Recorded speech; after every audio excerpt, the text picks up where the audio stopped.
absolutely insane. Who put these here? We knew the risks involved, Caroline. You know, there's a specific, sickening sound that old cedar makes when it snaps under pressure. A dry, high-pitched crack that sounds like a bone breaking. And that sound is not something a man wants to hear while he's trying to enjoy his first cup of coffee on a Tuesday morning. But there it was again, echoing across the front pasture of my property, followed by the crunch of gravel and the arrogant revving of a high-performance engine. And I didn't even have to look out the window to know what it was, or rather, who it was. It was Brenda, the self-appointed queen of the Willow Creek Heights Homeowners Association, barreling through my ranch gate like she was storming the beaches of Normandy, in her pristine white Lexus GX, treating my private property like her personal shortcut to the highway. See, for Brenda, my land wasn't a home. It wasn't the sanctuary I had spent 30 years of my life busting my back in construction to afford. No, to her, my ranch was just an inconvenience, a stubborn patch of dirt that stood between her and her morning latte. And she had decided that the laws of physics and property rights simply didn't apply to someone with her title. I'm Clay Vance, by the way, and I've spent my life building things that are supposed to last: bridges, high-rises, foundations that go down to the bedrock. So when I finally retired and bought this 100-acre spread just outside the city limits, all I wanted was quiet. I wanted to wake up and see the sunrise over the ridge without hearing a leaf blower. And I wanted to close my gate at night and know the world stayed on the other side. My ranch sits right on the edge of Willow Creek Heights, a sprawling, manicured subdivision where the grass is measured with rulers, and the mailboxes all have to be the same shade of beige. But my deed, the paper that I hold in my safe, says clearly that I am outside their jurisdiction. I am not in their HOA, I don't pay their dues, and I certainly don't answer to Brenda. But try telling that to a woman who wears oversized designer sunglasses like a tactical visor and wields a clipboard like a sword. The first time she smashed through my gate, I actually thought it was an accident. I was out in the barn feeding the horses when I heard the crash, and by the time I ran out, I saw the splintered remains of the wooden crossbar swinging in the wind and tail lights disappearing over the hill. And I thought, well, someone must have lost control. Maybe the brakes went out, because no sane person just drives through a closed gate. But then it happened a week later, and this time I was on the porch. I saw her slow down, look at the closed gate, and instead of turning around, she just rolled her window down, adjusted her mirror, and floored it, the bumper of that luxury SUV acting like a battering ram, snapping the wood like it was kindling. And as she drove past my house, kicking up a cloud of dust that settled on my fresh laundry, she didn't look ashamed. She didn't look scared. She waved a little, dismissive flutter of her fingers as if she was doing me a favor by remodeling my entrance. I fixed it, of course, because that's what you do. You fix things. I went down to the hardware store, bought heavy-duty 4x4 South, reinforced the hinges, and put it back up, thinking maybe the added resistance would deter her. Maybe the scratch on her bumper would be enough of a lesson. But I was underestimating the sheer force of entitlement that Brenda possessed, because 3 days later, she did it again. And this time she stopped right in front of where I was mending a fence, rolled down that window, and shouted over the hum of her engine, "You really need to stop locking this, Clayton. It's a fire hazard and it's disrupting the community flow." As if my private driveway was a public artery. I walked over, wiping grease off my hands with a rag, and said, "Brenda, this is private property. You are trespassing, and you owe me $100 for lumber." And she just laughed, a cold, sharp sound like glass breaking, and said, "Oh, don't be dramatic. It's a community easement. We checked the charter. We have right-of-way for essential travel." And then she drove off before I could tell her that her charter didn't mean squat on my deed. That was the moment the war started, though I didn't know how dirty it was going to get until the letters started showing up. I walked out to my mailbox one afternoon to find a thick envelope with the Willow Creek HOA, crest embossed in gold foil, fancy stationery for a declaration of war, and inside was a notice of violation. They were fining me, a man who doesn't live in their neighborhood, for obstruction of community access and maintenance of unsightly structures, claiming my gate didn't meet their aesthetic guidelines and was blocking a vital shortcut for residents.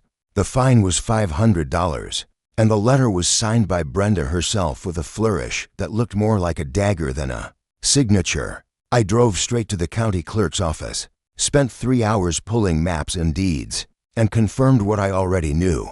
There was no easement, no right-of-way, no shared access. My property line was a solid wall as far as the law was concerned, and her shortcut was just illegal trespassing. I tried to be civil. I really did. I went to their next HOA meeting, walking into that clubhouse wearing my work boots and flannel while everyone else was in polo shirts and loafers, and I tried to present the maps, tried to show them the law. Brenda sat at the head of the table, flanked by her treasurer and secretary like a tribunal, and she didn't even let me finish my sentence. She cut me off with a tap of her gavel and said, "Mr. Vance, we vote on community standards here, not archaic property disputes. If you want to be part of this community, you need to learn to share." And then she had security or rent-a-cop who looked bored out of his mind escort me out. As I was walking back to my truck, fuming, I saw 3 other board members getting into their cars, and I realized it wasn't just Brenda. She had deputized them, gave them permission to use my land as their personal freeway to bypass the traffic light. On the main road, the escalation was rapid and brutal after that meeting. They stopped just breaking the wood. They started vandalizing it. I'd wake up to find the gate unhinged and thrown into the ditch, or spray painted with orange arrows pointing through traffic. I put up a chain. They cut it with bolt cutters. I parked my old tractor in the way. I came home to find the tires slashed and a note on the windshield saying "Do not obstruct emergency routes," which was rich coming from people who were creating an emergency every time they crossed my property line. The local sheriff, a good man named Deputy Hayes, was sympathetic but useless. He'd come out, look at the damage, kick the dirt, and say, "Clay," without video proof of who exactly is holding the bolt cutters. It's a civil matter, and you know Brenda has the DA's ear. If I arrest her without an ironclad case, she'll have my badge for breakfast. I felt cornered. I felt invaded, and for a man who values his peace above all else, that is a dangerous place to be. I spent nights sitting on my porch with my dog, Buster, listening to the cars buzz by on the highway in the distance, wondering if I should just sell, just move further out, let the Brendas of the world win. But then I looked at the house I'd fixed up, the barn I'd built with my own hands, the land where I planned to grow old, and I realized that if I ran now, I'd be running forever. Construction taught me one thing: if the ground is unstable, you don't build on top of it. You dig deeper, you pour a foundation so heavy and so strong that nothing can shake it. I wasn't going to fight Brenda with lawyers, not yet. And I wasn't going to fight her with shouting matches. I was going to fight her with physics. I spent the next 3 nights in my workshop, sketching, calculating, and planning. I pulled out my old blueprints, my load tables, my stress test data. If they wanted to treat my gate like a battering ram, I was going to give them a wall. I wasn't going to build a gate that just stood there. I was going to build a trap, a mechanism that would look innocent, humble, and breakable, but underneath would have the structural integrity of a bank vault. I called up an old buddy of mine, Hank, who runs a scrap metal yard, and I told him, "Hank, I need the heaviest I-beams you got. I need reinforced rebar, and I need that quickset industrial concrete we used on the highway overpass job." Hank didn't ask questions. He just said, "Sounds like you're building a bunker, Clay." And I said, "No, Hank, I'm building a lesson." The construction took a week, and I did it mostly at night or behind tarps so Brenda's spies, the neighbors walking their poodles, who would stop and stare, couldn't see the true nature of what was going into the ground. I dug holes 6 feet deep, wider than a coffin, and I dropped in steel box columns that were half an inch thick, the kind of steel that laughs at a sledgehammer. I welded a frame that was cross-braced and gusseted, creating a web of metal that could stop a charging Rhino, let alone a Lexus. But the genius of it, the part that made me smile while I was sweating through my shirt welding at 2 a.m., was the camouflage. I took old, weathered cedar planks, the same kind I'd used before, and I bolted them to the front of the steel frame, hiding every inch of metal. To the naked eye, from 20 feet away, it looked like the same rickety, rustic ranch gate that Brenda had smashed a dozen times. It looked weak. It looked like an invitation, but I didn't stop at the gate. I knew Brenda, I knew her arrogance, and I knew that when she hit this wall, she wouldn't just give up. She'd try to back up and go around, or she'd try to ram it again. So I added a little insurance policy. I dug a shallow trench about 10 feet in front of the gate, right where the tires would be if someone was trying to push through, and I laid down a strip of hardened steel spike scaltrops, basically welded to a plate, and I covered it with loose gravel. It was invisible, completely hidden, but if you put the weight of an SUV on it, those spikes would go through rubber like a hot knife through butter. And just to make sure the legal side was covered, I put up new signs, big yellow ones. Private property, no trespassing, danger, reinforced barrier, not a through street. I even sent a certified letter to the HOA board, informing them that construction on the entrance was complete, and that the gate was now a hardened security perimeter and that any attempt to breach it would result in catastrophic vehicle damage. Brenda actually replied to that letter. She sent a note back, written on that fancy stationery, saying, "Your attempts at intimidation are noted and ignored. Community access will be maintained. Please ensure the gate is unlocked by Saturday for the neighborhood open house tour." She was bringing a parade. She wasn't just coming through. She was bringing a convoy of potential buyers and board members to show off the shortcut. As a selling point for the new phase of the development, it was the ultimate disrespect, selling access to my land to drive up her property values. Saturday morning arrived with a clear blue sky, the kind of day that makes the Ozarks look like a painting, but the air was thick with tension. I woke up early, made a pot of coffee, and went out to the porch. I checked the cameras. I had installed high-definition, wide-angle lenses hidden in the birdhouse and the oak tree and confirmed they were rolling. I checked the audio feed. I wanted to hear every crunch, every scream, every excuse. I sat down in my rocking chair, Buster at my feet, and I waited. I didn't have to wait long. Around 10 a.m., I heard at the distant hum of a convoy. It wasn't just one car this time. It was a procession. I watched them crest the hill. Brenda was in the lead, of course, driving that gleaming white Lexus, sunlight flashing off the chrome. Behind her was a silver Mercedes sedan, probably the treasurer, and behind that was a minivan full of what looked like a family being given a tour. They were moving fast, kicking up dust, confident, arrogant. They ignored the no trespassing sign at the property line.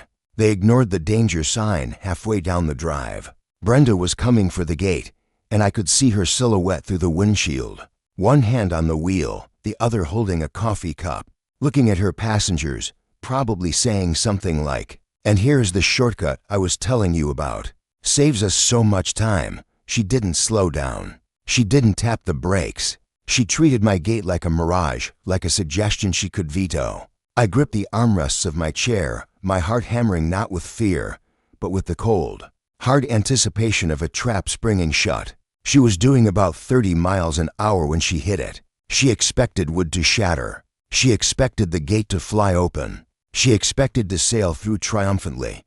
What she got was a lesson in Newton's third law of motion.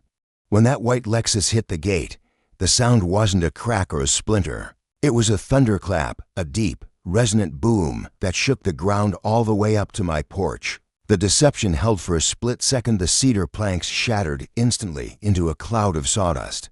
But the steel frame underneath didn't budge, not even a millimeter. It was like driving a soda can into a granite cliff. The front end of Brenda's SUV crumpled inward in a violent accordion of metal and plastic. The hood buckled up like a tent. The headlights exploded into glittering showers of glass, and the radiator hissed out a geyser of steam that shot 20 feet into the air. The momentum of the vehicle came to a dead, brutal halt, transferring all that energy back into the frame and the passengers. I saw the airbags deploy instantly, white puffs of nylon filling the cabin like instant marshmallows, slapping Brenda back into her seat. The rear of the SUV lifted off the ground for a second from the force of the impact, before slamming back down, and that's when the second part of the trap engaged. The rear tires, coming down hard into the gravel trench I'd prepared, found the hidden steel spikes. Pop, pop. 2 loud gunshots echoed across the pasture as the heavy-duty tires were shredded instantly. the rims grinding down into the rocks. The vehicle was dead, totaled, immobilized in a cloud of steam, dust, and hubris. The chaos that followed was almost comical if it hadn't been so dangerous. The Mercedes behind her slammed on its brakes, fishtailing wildly in the gravel to avoid rear-ending the wreckage, sliding sideways into the drainage ditch where it got high-centered on a culvert, wheels spinning uselessly in the mud. The minivan in the back managed to stop, but I could see the family inside looking terrified, parents turning around to check on kids, realizing their scenic tour had just turned into a demolition derby. For a long moment, there was silence, just the hissing of the radiator and the settling of dust. Then the driver's door of the Lexus was kicked open, and Brenda stumbled out. She looked like a ghost, covered in white powder from the airbag, her expensive sunglasses askew, her hair a bird's nest. She coughed, waved away the steam, and then she saw me sitting on the porch. The shock on her face morphed instantly into a rage so pure it looked painful. She didn't check on her passengers. She didn't check on the people in the Mercedes. She pointed a shaking finger at me and screamed, a sound that tore through the peaceful morning air like a siren. "You maniac! You tried to kill us! What did you do? What did you do to the gate?" She was stumbling up the driveway toward the house, one shoe missing, losing her composure with every step. I didn't stand up. I just took a sip of my coffee, let out a long breath, and called out. I reinforced my property. "Brenda, like I told you I would. Did you not see the signs? Or the certified letter? You set a trap." She shrieked, now at the bottom of the porch steps, her face purple. "This is attempted murder. I'm calling the police.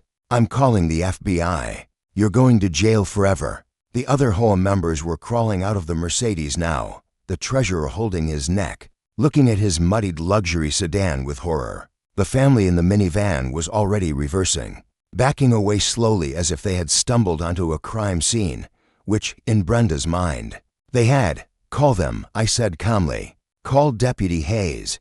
Tell him you trespassed on private property, ignored posted safety warnings, and rammed a clearly marked security barrier." "I'll wait." She did call, screaming into her phone so loud I could hear the dispatcher on the other end, trying to calm her down. While we waited, she paced back and forth in front of her ruined car, kicking the gravel, muttering about lawsuits and destruction.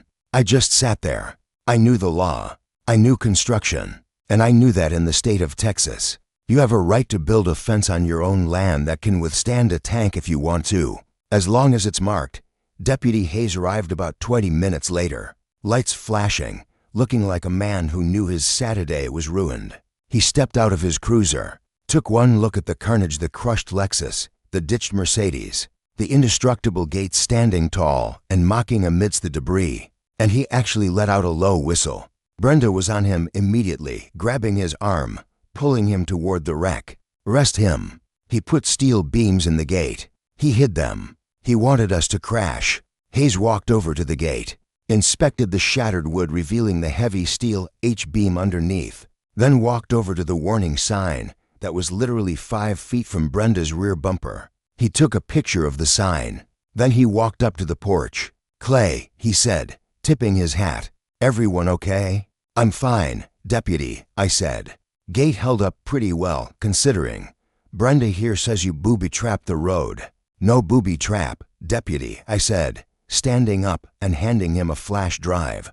"That drive has the footage of the build, showing the warning signs going up 3 days ago. It has the footage of the certified letter delivery, and it has the footage from 5 minutes ago showing her driving 30 miles an hour into a stationary object on private land. I built a reinforced gate because vandals kept destroying my property. I have a right to secure my perimeter." Hayes looked at the drive, then looked back at Brenda, who was now screaming at the treasurer for crashing his car. He walked back down to her. I couldn't hear every word, but I heard the important ones. Civil matter, trespassing, failure to yield, owner negligence. Brenda went nuclear. She was shrieking about corruption, about how she paid his salary, about how she was the president of the HOA and had rights. Hayes eventually had to tell her to calm down or he'd put her in the back of the cruiser. For disorderly conduct, the tow trucks had to come from 2 towns over to drag the carcasses of those cars away. Brenda's SUV was a total loss. The engine block was cracked. The Mercedes had significant undercarriage damage. As the tow truck driver hooked up her Lexus, dragging it across the gravel with a screech that sounded like victory, Brenda stood at the property line, glaring at me. "This isn't over, Vance," she yelled. "I'll sue you for everything you own. I'll take this ranch. I'll take your truck. You'll be living in a cardboard box when I'm done with you." And she tried. Oh, she tried. 2 days later, I was served with a lawsuit thicker than a phone book. Intentional infliction of emotional distress, reckless endangerment, property damage, loss of use. You name it. They demanded $500,000 in damages and a court order to remove the gate permanently. But here is the thing about bullies like Brenda. They assume everyone else is bluffing because they are always bluffing. They don't do their homework. I did. I hired a lawyer, a shark named Martha who hated HOA letters almost as much as I did. We went to court about a month later. Brenda was there, dressed in her best victim outfit, crying on the stand about how terrified she was, about the trauma of the impact, about how I was a violent, antisocial hermit who hated the community. Her lawyer played up the hidden steel angle, trying to paint me as Jigsaw from the horror movies. Then it was our turn. Martha stood up, smoothed her skirt, and put a map on the overhead projector. "Mrs. Sterling," she said to Brenda, "you claim that Mr. Vance obstructed a community easement, correct? That he blocked a road you had a legal right to use?" "Yes," Brenda snapped. "It's a historic right-of-way. We have always used it, and you have a deed or a charter showing this easement. It's implied. It's common knowledge." Martha smiled, a predator looking at a wounded gazelle. "Your Honor, I would like to submit Defense Exhibit B." She handed a document to the judge. "This is the original land grant and survey from 1955, and the subsequent deed transfer to Mr. Vance. It shows that the gravel road in question is not, and has never been, a county road or an easement. It is a private driveway, wholly contained within Mr. Vance's property lines. But that's not all." Martha paused for effect, looking straight at Brenda. "In researching the title for this lawsuit, we discovered an interesting clerical error dating back to the development of Willow Creek Heights. When the subdivision was platted, they miscalculated the western boundary line by 40 feet. Martha pointed to the map. "Mrs. Sterling, the road you were driving on isn't just private property. The land your HOA sign sits on, the land the community mailbox cluster sits on, that is all actually on Mr. Vance's land. You haven't just been trespassing when you drive through the gate. You've been trespassing every time you check your mail." The silence in that courtroom was heavier than the steel in my gate. Brenda's mouth opened and closed like a fish out of water. The judge, a no-nonsense woman who had clearly grown tired of Brenda's theatrics, peered over her glasses. "Mrs. Sterling, are you telling me you sued a man for blocking his own driveway, while your association is encroaching on his land?" The ruling was swift and brutal. The judge dismissed Brenda's lawsuit with prejudice, meaning she couldn't refile. She ordered the HOA to pay for my legal fees. She ordered them to pay for the repairs to my gate, just the paint. Really, the steel was fine. And because of the boundary reveal, she ordered the HOA to remove their signage and mailboxes from my land within 30 days, or face daily fines payable to me. But the real victory wasn't the money. It was the video. The court footage became public record. Someone, maybe me, maybe Martha's paralegal, uploaded the clip of the crash and the courtroom reveal to the internet. It went viral overnight. HOA Karen versus the steel gate was trend. Ding for 3 days. The comments section was a glorious roast of entitlement. Brenda became a meme. The look on her face when the airbags went off was shared millions of times. The fallout at Willow Creek Heights was immediate. The residents, furious about the special assessment fees they were now being charged to pay my legal bills, held an emergency vote. Brenda was ousted as president in a landslide. She sold her house about 3 months later quietly, using a different realtor, and moved 2 towns over. I heard she drives a sedan now that it's been 6 months since the crash. The gate is still there, freshly painted, standing guard. The HOA moved their mailboxes. The traffic has stopped. The dust has settled. Sometimes, in the evenings, I sit on the porch with Buster, watching the sun go down over the ridge. And I listen. I listen for the wind in the trees, for the call of the morning doves, for the silence that belongs to me. Dad, I learned something important through all this. Something I think about a lot. We live in a world where people are constantly trying to push your boundaries, testing to see what they can get away with, seeing if you'll fold just to keep the peace. They mistake kindness for weakness and silence for submission. But true peace isn't the absence of conflict. It's the presence of a boundary that you are willing to defend. I didn't want a war with Brenda. I just wanted my morning coffee in peace. But sometimes to get the peace, you have to build the wall. So, I'm curious, where do you draw the line? Have you ever had someone who just wouldn't take no for an answer until you forced them to stop? Did you ever have to build your own steel gate to keep the crazy out? Let me know in the comments below. I read 'em all. And hey, if you liked watching a bully hit a wall of reality, hit that like button. Stay safe out there, and remember, check your deeds.